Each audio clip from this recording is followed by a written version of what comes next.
તો હવે વાત કરીએ વડોદરાની ભાયલીની વિબ્ગ્યોર સ્કૂલ સામે દંડનીય કાર્યવાહી કરવામાં આવી રહી છે. ડીઓએ 30,000નો દંડ પણ ફટકાર્યો છે. આ સાથે જ આરટીઈ એક્ટનો અમલ ન થતો હોવાનું પણ સામે આવ્યું છે. શાળામાં ગણવેશ અને પુસ્તક સામગ્રી ખરીદવા દબાણ થતું હોવાની પણ માહિતી મળી છે.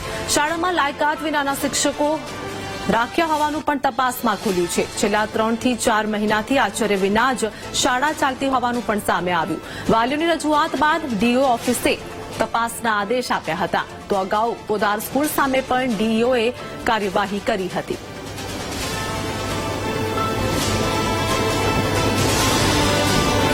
સ્કૂલના 100 થી 150 વાલીઓ અહીં સ્કૂલ વિરુદ્ધ ફરિયાદ માટે આવેલા.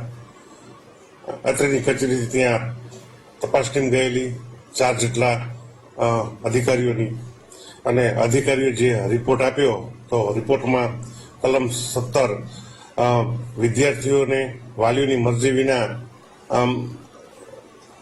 દબાણ કરવા માટે, એ ઉપરાંત શાળામાંથી વિવિધ ગણવેશ પુસ્તકો ખરીદવા બાબતે કલમ નંબર 17, સરકારશ્રીના અપાયેલી સૂચનાનું પાલન ન કરવા માટે કલમ નંબર 19, એ ઉપરાંત લાયકાત વિનાના શિક્ષકો અને આચાર્યો પણ નથી, એક કલમ 23.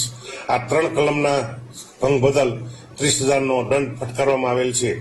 એ ઉપરાંત આની જાણ એફઆરસીને પણ આપણે કરવામાં આવશે શાળા વિરુદ્ધ. આ પહેલા પોદાર વર્લ્ડ સ્કૂલ વિશે પણ કાર્યવાહી કરવામાં આવી છે.